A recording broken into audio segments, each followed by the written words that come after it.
Welcome to the Speak 30 Challenge. This is day 24. Today I call Thankful for April. Over the last few days, I have given speeches about my kids and how I'm thankful for them. And I was comparing them to mythological or even literary figures that I'm aware of. I was going to do the same today for my wife, April. And I can't do it. It's not going to work. And this is not because she doesn't have amazing qualities. It's actually the opposite.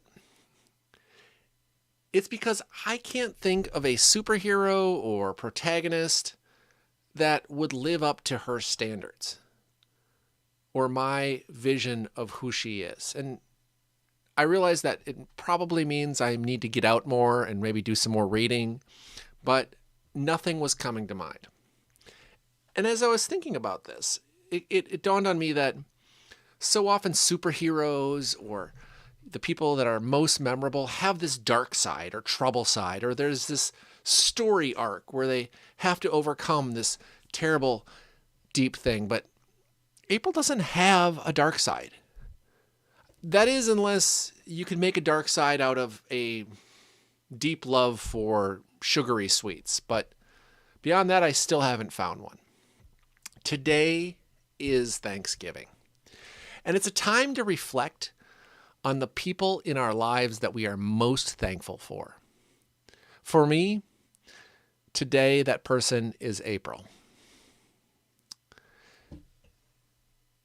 Now, we've been married for 22 years, and men generally, left to their own devices, do really stupid things. I mean, thinking back, men are responsible for most of the raping and pillaging that has taken place over the course of human history. We are the war makers. Over the last several hundred years, we'll say, we have been trending toward a less destructive society. And I realize that there are many reasons for this.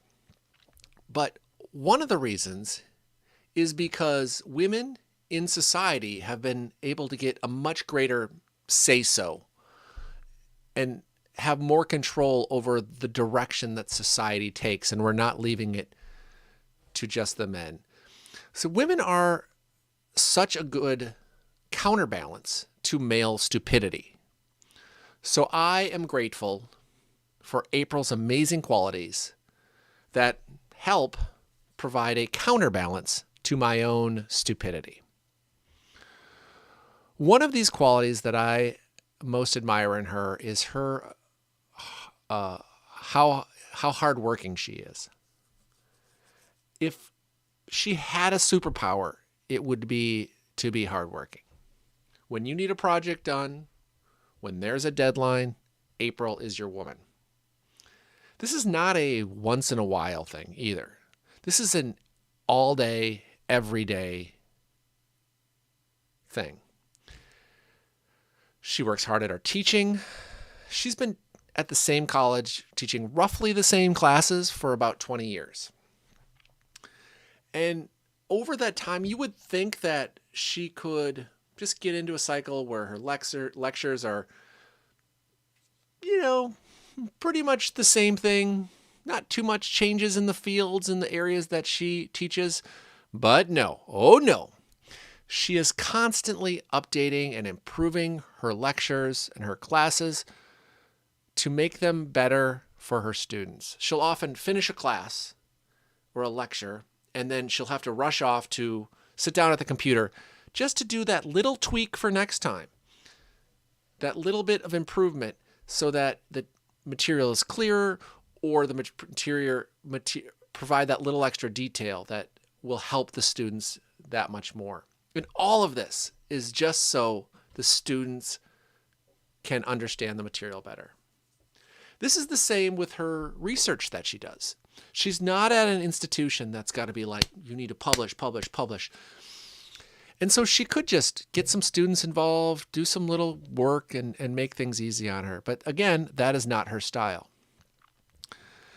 Her style is to provide the biggest impact that she can for both her students and her field of psychology that she's in. She's also never been afraid to ask the difficult questions in her field. And if something is really curious to her, she will go and try to find an answer. And this brings me to a second point I want to make about April, and that is her honesty. Honesty has been described as the most courageous thing you can do in life. Honesty is the great adventure of your life. Now, imagine being married to someone who actually lives honestly. Yeah, it's quite an adventure on my end as well. Imagine asking somebody close to you a question that you want to know the answer to, that it maybe even relates directly to you, and knowing with a high degree of certainty that they will provide an honest answer, for good or for ill. This is an amazing gift. It's not just speaking honestly, it's laughing honestly or listening honestly.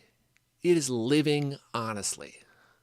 I don't know if I have ever met anyone who can live like this or who has this ability. And I'm sure there are people out there.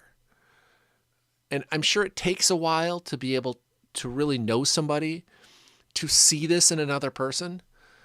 But it is truly a remarkable gift.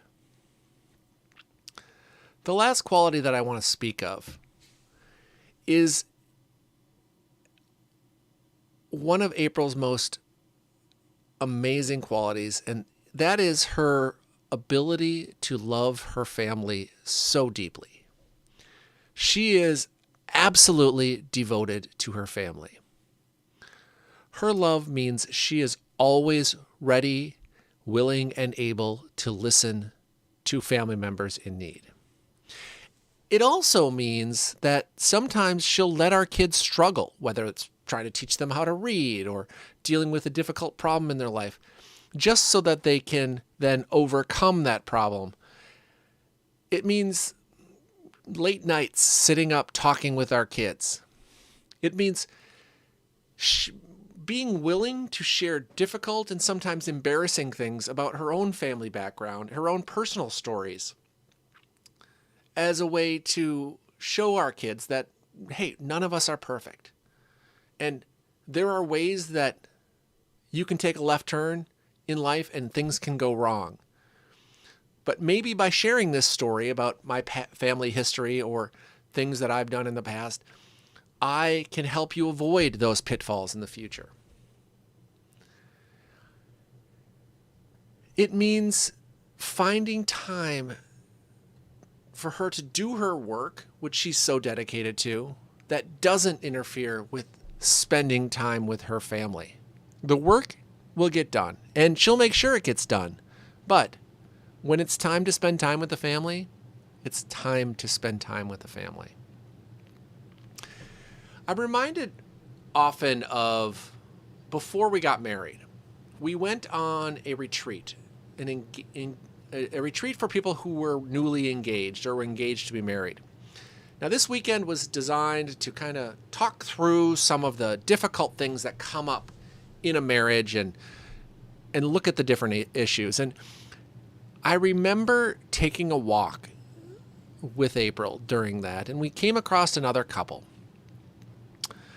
And this couple, they were seriously considering whether or not this relationship that they were in was going to make it.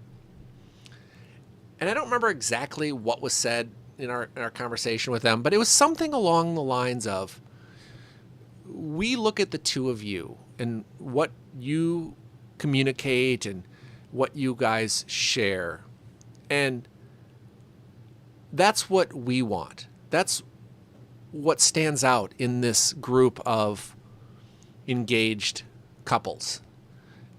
And they weren't sure if they had it. But I know that I've got it. And I'm so incredibly grateful for it. Thanksgiving is a time for family. Our family wouldn't be our family without April. She is the heart of our family. I'm incredibly grateful for her hardworking, honest, and loving approach to our family and being a person. This Thanksgiving, I am grateful for April. Thank you.